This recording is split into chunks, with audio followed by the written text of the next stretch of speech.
Kirk Collects is now a proud affiliate of GOG.com. GOG is amazing. I've been buying games from them since they launched back in 2008. GOG has a huge selection of DRM-free games, modern titles, as well as retro classics. Many of the games I've featured on this channel can be found there. Turok, System Shock, Dusk, Proteus, you name it. If you're looking to add some titles to your collection, then be sure to use my affiliate link down in the description. It will help this channel out and get you some good old games. Alrighty, let's get this sucker started.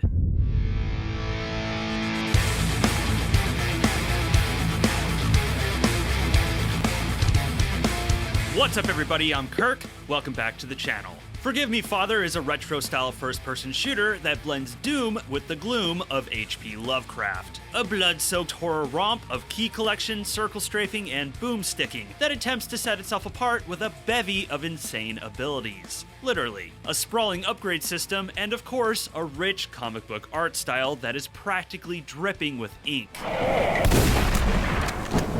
Forgive Me Father was plopped into early access last Halloween, and has now crossed the finish line into a full release. A cause for the developer to start rolling out the champagne, I'm sure. But will the devs be popping those bottles in celebration of a job well done, or drowning their sorrows for what could have been? In today's video, I'll be reviewing this cosmic shooter to answer just that. But before we go diving into the depths of madness, if you're new here and you find yourself digging what you're seeing, please consider liking and subscribing to help support this channel. Alrighty, let's go splatter some unknowable evil. Do I have everybody's attention now? Chaotic contents of the letter. Missing people, panic, strange voices. Cousin Lewis' request for help could not remain unanswered. Forgive Me Father was developed by Byte Barrel and published by 1C Entertainment. You begin the game as one of two characters, the priest or the journalist being one of the major new additions of this full release. No matter which character you choose, the scenario is the same. You are sent a startling letter from your cousin claiming he is in danger. Rushing to his aid, you hop on a train to your hometown of Pestisville, only to find that they are missing and the town itself has been overrun by the Walking Dead. And so, as any good priest or journalist would do, you take up arms and savagely go into the night, on a mission to find your cousin and put these otherworldly horrors back in the grave. Unsurprisingly, what we have here is a typical old-school shooter plot. Like the Doomslayer trapped in Phobos with an army of demons, you're a humble one-person army trapped in a town infested with the Cthulhu faithful. There's good, bad, and you're the man or woman with the gun.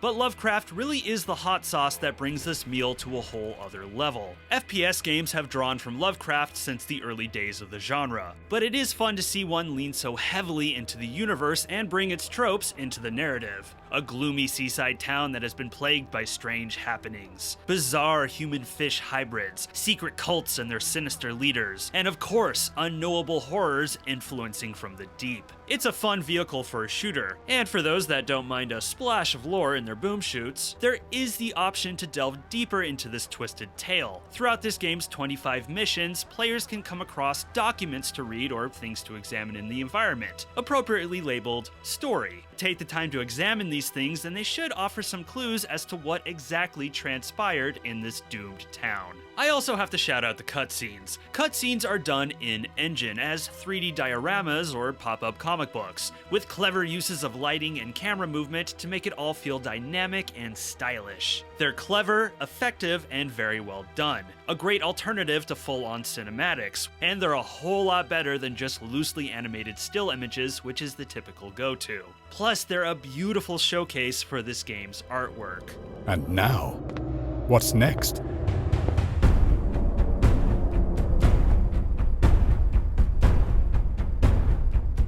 A huge standout for this game is its comic book art style, which according to the devs is influenced by the work of Mike Mignola and Frank Miller.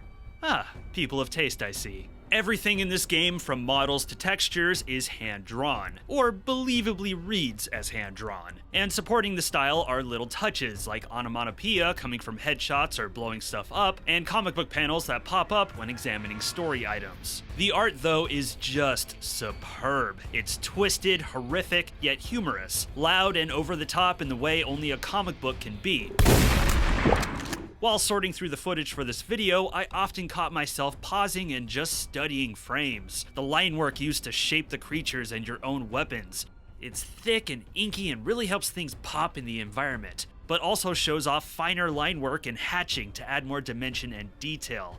It's great. Not to mention the color. This game sports a palette that certainly reads moody, gloomy Lovecraft, but is also vibrant and vivid, which helps the game feel more energetic and alive, with texture and brushwork that reads like watercolor. It's gorgeous art, and there is so much of it in this game. I mean, you have a good variety of environments to travel through, each with a distinct look and tons of individual assets to uniquely detail all of them. And the enemy designs are immense, and impressively, just about every enemy in this game has at least one variation on their design. One particular enemy you encounter often are the Liquidators. When you first meet them, they appear as soldiers wearing helmets and gas masks, but throughout the game you meet a police officer variant and a nurse variant. And you may notice that enemies can change depending on the damage they take. If you shoot the liquid acid tanks on the Liquidators' backs, it will instantly burn and melt their skin.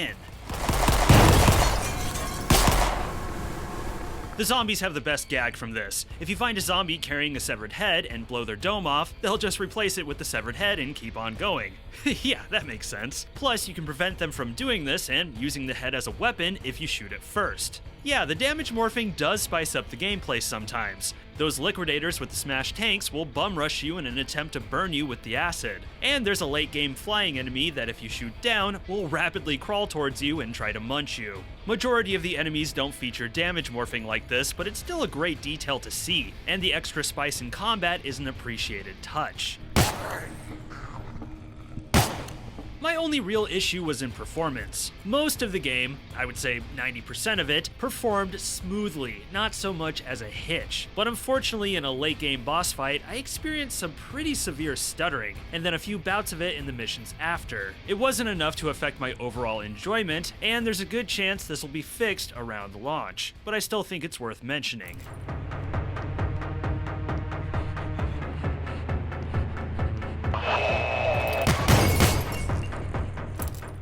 On the audio side of things, the game is in beautiful shape. Sound effects leave little to complain about, and those with an ear for detail will appreciate the small touches, like a faint echo from firing your weapons in those larger, empty areas.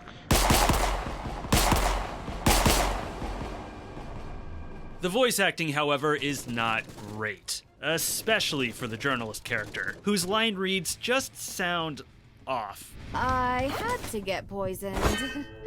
In this kind of place, it's quite easy. The line reads sound kind of ditzy, which doesn't really fit the idea of the character being a journalist. In general, it just sounds odd, like the actor didn't really understand the part they were reading for. This place is full of monsters. Someone, or something, tries to mess with my head again. What's waiting for me outside? It's not great, and her lines distracted me enough to where I just turned off voice audio altogether.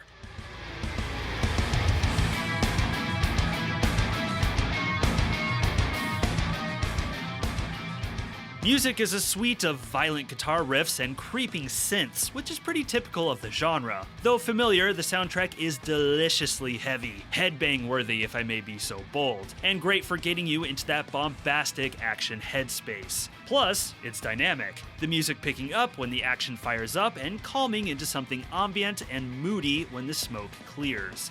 Thumbs up all around. Byte Barrel did a phenomenal job with this game's presentation. A feast of beautiful art for the eyes and a swell of tasty sound waves for the ears, with a few minor rough spots. Dare I say, of all the hand-drawn shooters out there at the moment, this might be the best example of it.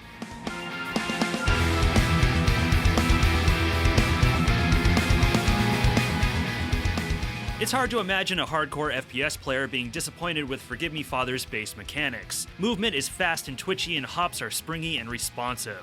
as it should be. And you're gonna need those fingers nimble and your mood calm for this game, because Forgive Me Father is pretty damn tough. This is one of those games where the most dangerous thing you can do is stopping, because if it's not the rushing monsters that kill you, it's likely the barrage of projectiles coming from your side, or the bouncing grenades thrown from up high. Perhaps it's the homing energy ball sneaking up behind you, or maybe you accidentally landed on a pressure plate and got shot with a trap dart. Perhaps it's all of those things overwhelming you at once. Overwhelm is the key word here, as that is the center of this game's challenge. It is fun though, and if you're the type of player that likes a shooter to whoop their ass a bit, there's a lot of positives here.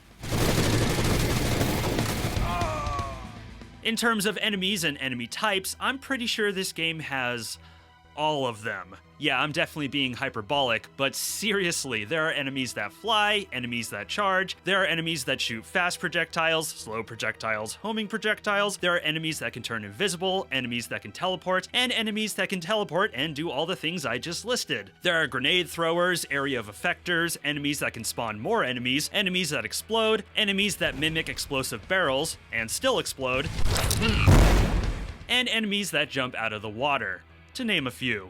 It's a huge roster, and each member of it has specific behaviors, attack patterns, and weaknesses to certain weapons. And you bet it can make for some fiendish monster combos and firefights that can be, well, overwhelming.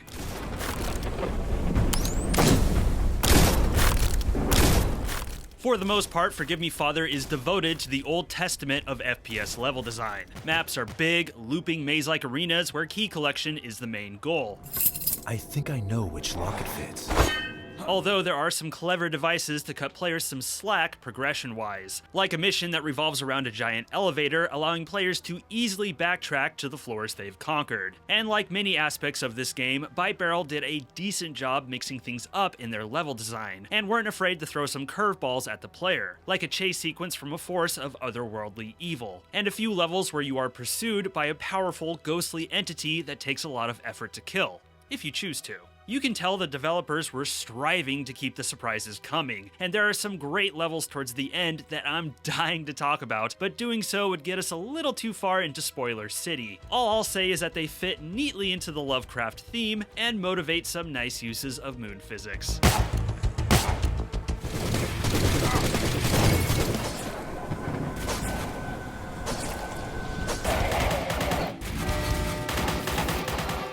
If you're looking for weapons that best exemplify the term, filling them full of lead, look no further. Your arsenal is bulky and old school in every sense of the term. The shotgun is a satisfying stick of boom and splat, and the revolver pops off zombie heads in an addictive way that reminded me of popping bubble wrap.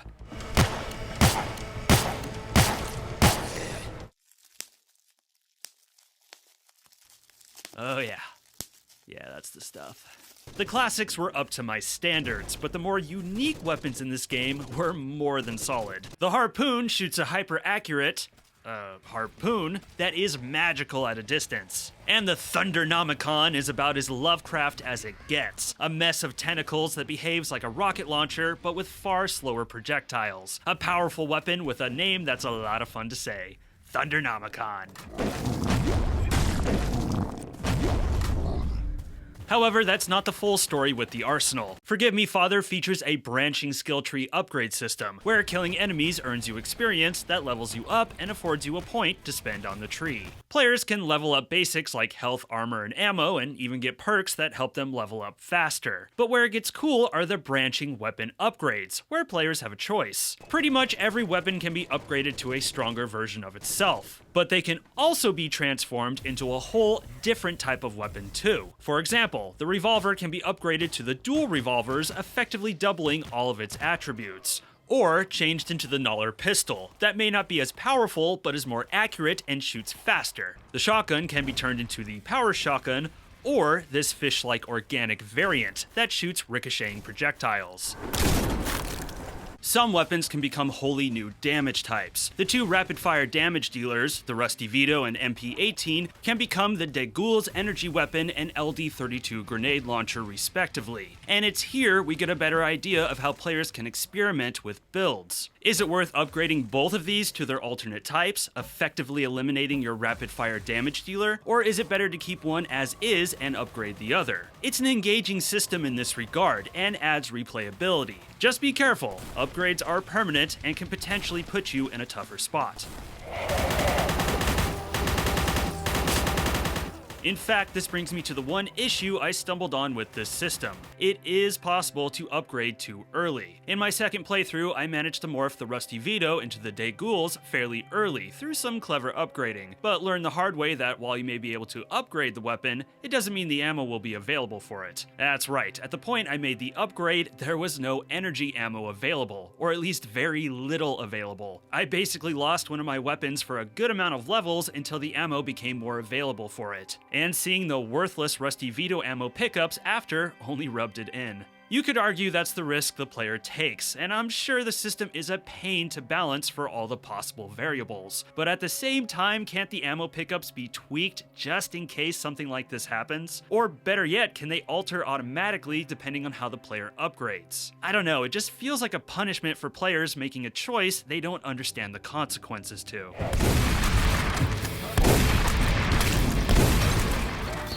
Now, overall, I enjoyed the difficulty of this game, and the general insanity many of the late game fights brought. But I do have a small suggestion for this game that stems from one of my main frustrations during combat. It's simple. When a weapon exhausts its ammo, have it automatically switch to the next available weapon with rounds. And please make it so the mouse wheel can't select empty weapons.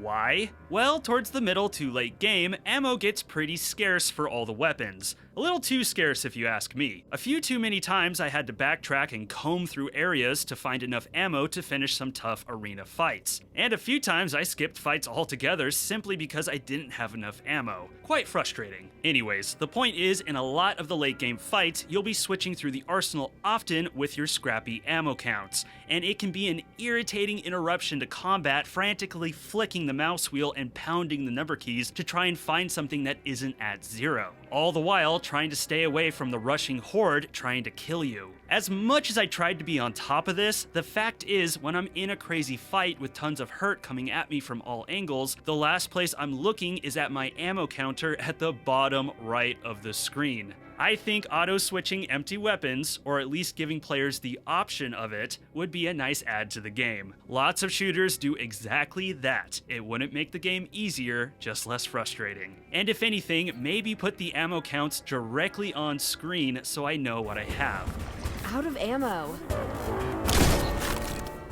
Another thing to mention before we move on is that like many 1C shooters, Forgive Me Father features a fixed save point system. That's right, no quick saves. Or at least, not traditional hit F5 whenever you want quick saves. For the most part, it's fine. Plus, you gotta love this salty drunken sailor hanging out at all of them. Look, everybody, it's me in 30 years. But in the late game, when arena fights start to get fiendishly difficult and deaths becoming more frequent, let's just say getting sent back to the save point over and over and having to repeat progress over and over might have gotten me yelling at my computer monitor more than I'd like. Yeah, this save system gets real old. My late game strategy was to just run back to the save point every time I cleared a room. And at that point, you have to ask, what are we really accomplishing here with a fixed save point? Are quick saves really that harmful to the experience? This is a hot take that I'm sure not everyone will agree with, but to me, a fixed save point system in a first-person shooter more often than not adds needless frustration and is just giving players more opportunities to walk away from your game and go, fuck it. Your assistance is invaluable.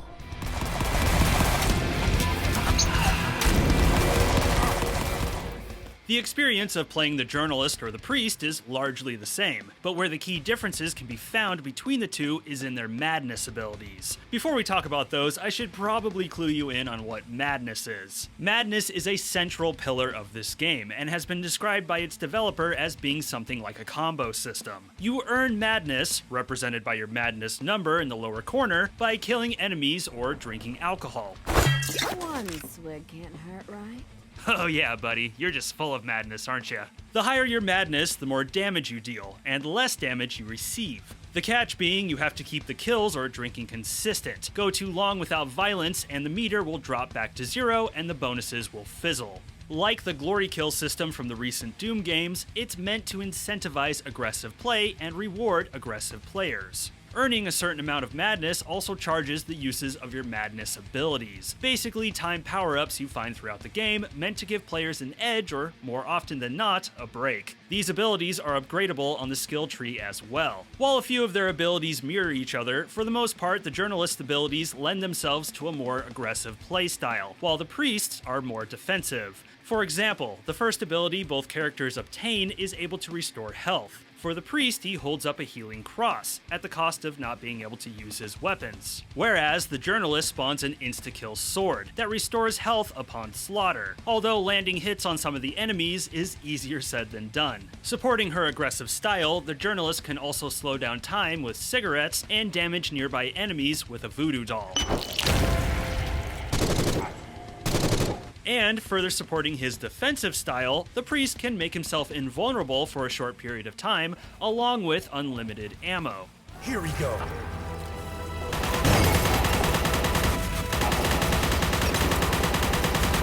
It's a cool system that, like the skill tree, lends the game some nice replayability, but I do have some hang-ups with the overall madness system. The first is what I've already discussed. The scarcity of ammo in the mid to late game stages undermines this system. The devs may want players killing consistently, but when your ammo is anemic for a lot of the weapons, it's more likely to cause the player to cheese through the game more and inch through. Yes, the madness abilities can help with this, but they're not strong enough to be relied on. Next, I think the combo design of it all, being on a time limit to get your next kill, lest you lose your bonuses, is the right way to go, but I wish that was actually indicated on screen. A timer or even a small meter that winds down. I feel like letting players see the clock they're racing against will help them better get into the mindset of trying to string kills together, and further incentivize aggressive play.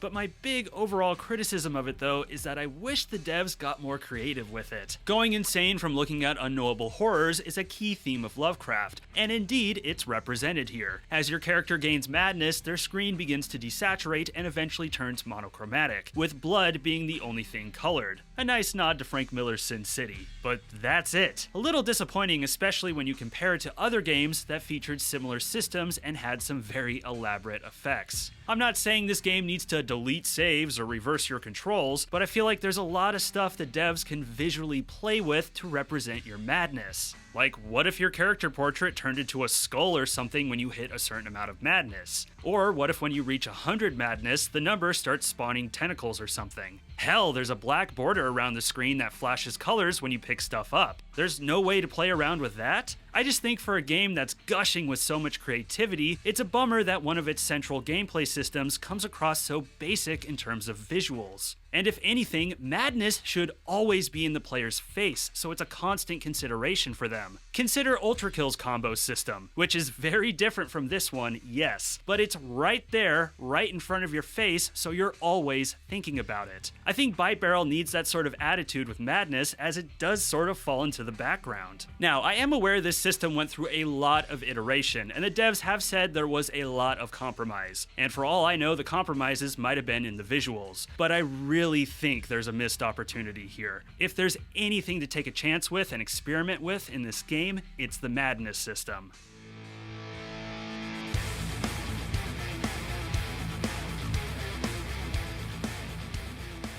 Forgive Me Father gets my recommendation. The game plays beautifully. It's tight, fast, and brutal, level design is solid, enemies are challenging and varied, and the arsenal can only lead to menacing grins. Not to mention the beautiful art style. But there are aspects of this game that just aren't there yet, like the madness system. The right pieces are in place for it, but I don't think it's the standout feature the developers were hoping for. And the game definitely needs a few rounds of patches and player feedback to further balance its systems and ammo counts. In all though, if you're an old school shooter fanatic who loves Lovecraft and comic books, this is definitely worth your time. Just don't let it drive you too crazy.